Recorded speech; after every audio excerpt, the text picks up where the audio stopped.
ละมาบ้านนี้ทำศรัทธาละเพิ่นว่าบุญเดียวทำสร้างทำทานเป็นบุญก่อแม่มันสิ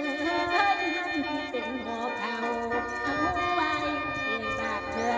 รุ่นละบุญกฐินบ้านนั้นเพิ่นเอิ้นว่าบุญหลวงหลวงประชามวลชนได้เห็นโอ้ยเจ้าลำก่อนละมีทั้งนอนทั้งผ้าขึ้นเทวามาอุ่มแห่และมีทั้งนอนทั้งผ้าทั้งถือเทวามาอุ่มแห่กฐินนั้นออกหน้าพระเจ้าบ้านนั้นแห่ไป